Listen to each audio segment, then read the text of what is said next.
A bloom was spread over the morning sky. A soft golden light bathed with its fresh beam the bosom of the valley, except where a delicate haze, rather than a mist, still partially lingered over the river, which yet occasionally gleamed and sparkled in the sunshine. A sort of shadowy luster suffused the landscape, which, though distinct, was mitigated in all its features: the distant woods, the clumps of tall trees that rose about the old grey bridge, the cottage chimneys that sent their smoke into the blue still air, amid their clustering orchards and garden of flowers and herbs. Ah! What is there so fresh and joyous as a summer morn? That springtime of the day, when the brain is bright, and the heart is brave, the season of daring and of hope, the renovating hour. Came forth from his cottage room the brother of Lord Marney, to feel the vigorous bliss of life amid sunshiny gardens and the voices of bees and birds.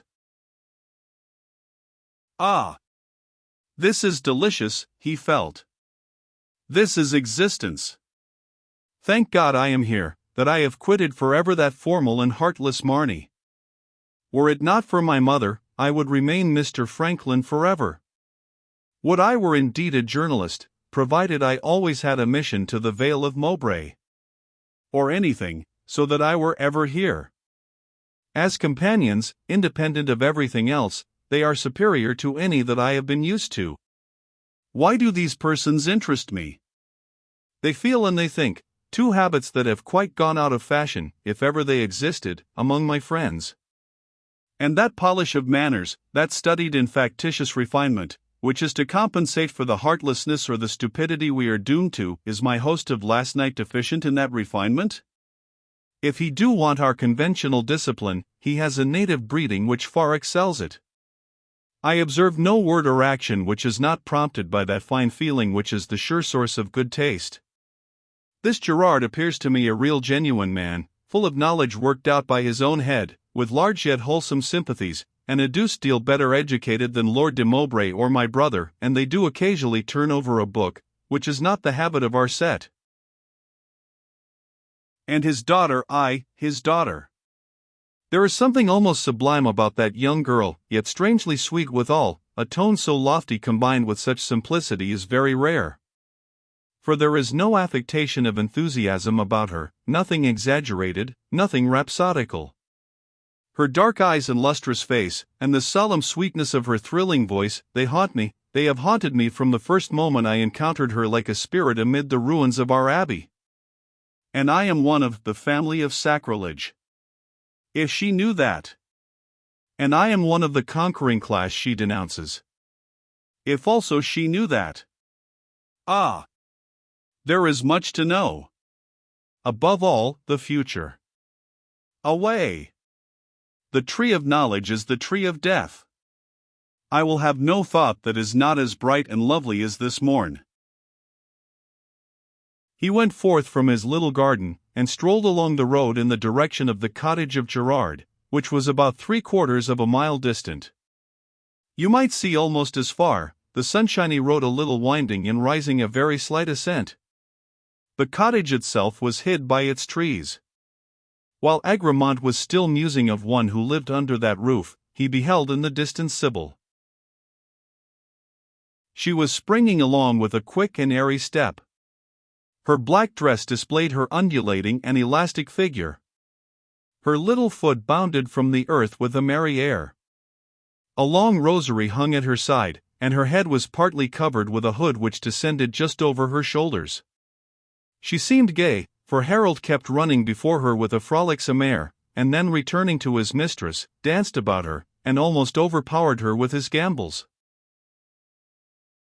"I salute thee, holy sister," said Egremont. "Oh! Is not this a merry morn?" she exclaimed with a bright and happy face. "I feel it as you. And whither do you go?" "I go to the convent. I pay my first visit to our superior since I left them." "Not very long ago," said Egremont, with a smile, and turning with her. "It seems so," said Sybil. They walked on together, Sybil glad as the hour, noticing 1,000 cheerful sights, speaking to her dog in her ringing voice, as he gamboled before them, or seized her garments in his mouth, and ever and anon bounded away and then returned, looking up in his mistress' face to inquire whether he had been wanted in his absence. "What a pity it is that your father's way each morning lies up the valley," said Egremont. "He would be your companion to Mowbray." "Ah! But I am so happy that he has not to work in a town," said Sybil.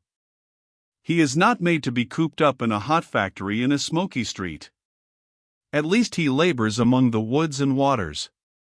And the Traffords are such good people. So kind to him and to all." "You love your father very much."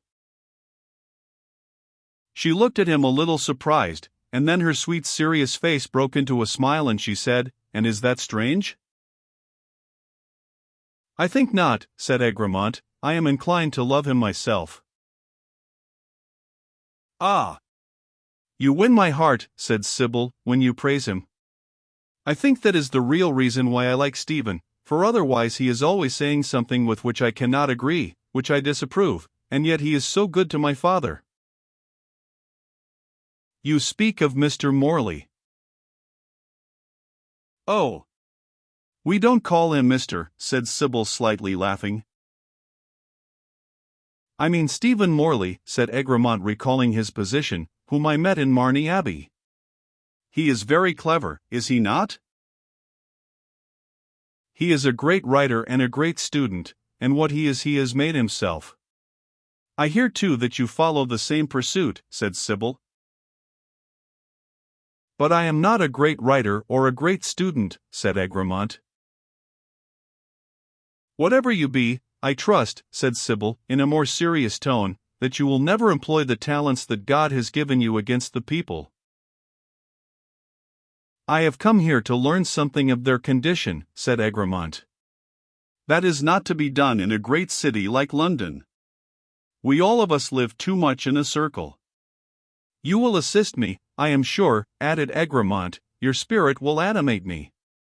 You told me last night that there was no other subject, except one, which ever occupied your thoughts."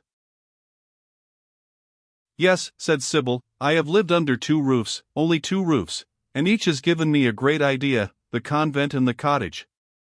One has taught me the degradation of my faith, the other of my race. You should not wonder, therefore, that my heart is concentrated on the church and the people." "But there are other ideas," said Egremont, "that might equally be entitled to your thought." "I feel these are enough," said Sybil, "too great, as it is, for my brain.